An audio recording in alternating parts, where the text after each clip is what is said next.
भगवान विष्णु जी और माता लक्ष्मी जी। एक बार भगवान विष्णु जी शेषनाग पर बैठे बैठे बोर हो गए और उन्होंने धरती पर घूमने का विचार मन में किया।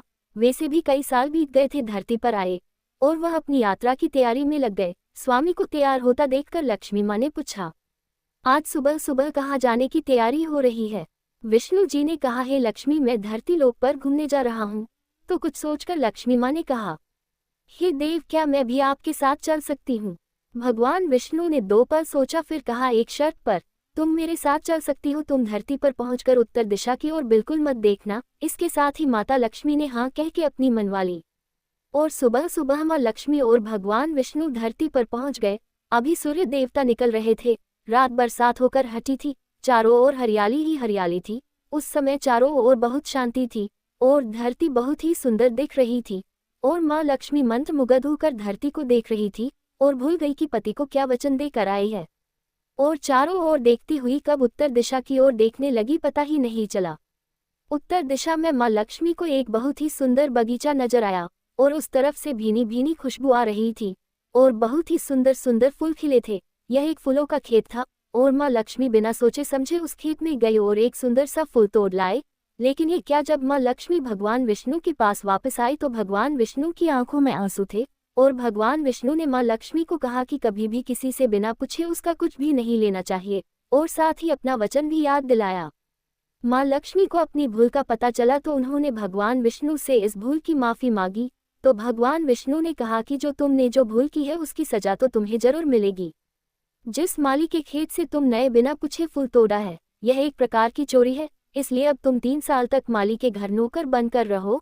उसके बाद मैं तुम्हें बैकुंठ में वापस बुलाऊंगा। माँ लक्ष्मी ने चुपचाप सर झुकाकर हाँ कर दी। आजकल की लक्ष्मी थोड़े थी और माँ लक्ष्मी एक गरीब औरत का रूप धारण करके उस खेत के मालिक के घर गई। घर क्या एक झोपड़ा था और मालिक का नाम माधव था। माधव की बीबी, 2 बेटे और 3 बेटियां थी। सभी उस छोटी सी खेत में काम करके किसी तरह से गुजारा करते थे। माँ लक्ष्मी जब एक साधारण और गरीब औरत बनकर जब माधव के झोपड़े पर गई तो माधव ने पूछा, बहन तुम कौन हो और इस समय तुम्हें क्या चाहिए? तब माँ लक्ष्मी ने कहा, मैं एक गरीब औरत हूँ, मेरी देखभाल करने वाला कोई नहीं। मैंने कई दिनों से खाना भी नहीं खाया, मुझे कोई भी काम दे दो, साथ में मैं तुम्हारे घर का काम भी कर दिया करूँगी। बस मुझे अपने घर में एक कोने में आसरा दे दो। माधव बहुत ही अच्छे दिल का मालिक था, उसे दया आ गई। लेकिन उसने कहा, बहन मैं तो बहुत ही गरीब हूँ, मेरी कमाई से मेरे घर का खर्च मुश्किल से चलता है। लेकिन अगर मेरी 3 की जगह 4 बेटियां होती तो भी मैंने गुजारा करना था। अगर तुम मेरी बेटी बनकर जैसा रूखा सूखा हम खाते हैं उसमें खुश रह सकती हो तो बेटी अंदर आ जाओ। माधव ने माँ लक्ष्मी को अपने झोपड़े में शरण दे दी और माँ लक्ष्मी 3 साल उस माधव के घर पर नौकरानी बनकर रही। जिस दिन माँ लक्ष्मी माधव के घर आई थी उससे दूसरे दिन ही माधव को इतनी आमदनी हुई फूलों से कि शाम को एक गाय खरीद ली।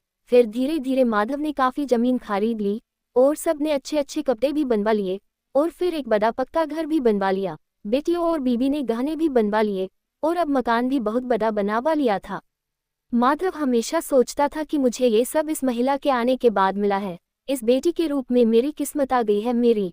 और अब 2-5 साल बीत गए थे लेकिन माँ लक्ष्मी अब भी घर में और खेत में काम करती थी। एक दिन माधव जब अपने खेतों से काम खत्म करके घर आया तो उसने अपने घर के सामने द्वार पर एक देवी स्वरूप गहनों से लदी एक औरत को देखा। ध्यान से देखकर पहचान गया, अरे ये तो मेरी मुंह बोली चौथी बेटी यानी वही औरत है। और पहचान गया कि यह तो माँ लक्ष्मी है। अब तक माधव का पूरा परिवार बाहर आ गया था और सब हैरान होकर माँ लक्ष्मी को देख रहे थे। माधव बोला, है माँ हमें माफ कर, हमने तेरे से अनजाने में ही घर और खेत में काम करवाया है। माँ ये कैसा अपराध हो गया है माँ, हम सबको माफ कर दे। अब माँ लक्ष्मी मुस्कुराई और बोली, हूँ माधव तुम बहुत ही अच्छी और दयालु व्यक्ति हो। तुमने मुझे अपनी बेटी की तरह से रखा, अपने परिवार के सदस्य की तरह से। इसके बदले मैं तुम्हें वरदान देती हूँ कि तुम्हारे पास कभी भी खुशियों की और धन की कमी नहीं रहेगी। तुम्हें सारे सुख मिलेंगे जिसके तुम हकदार हो। और फिर माँ अपने स्वामी के द्वारा भेजे रथ में बैठकर बैकुंठ चली गई।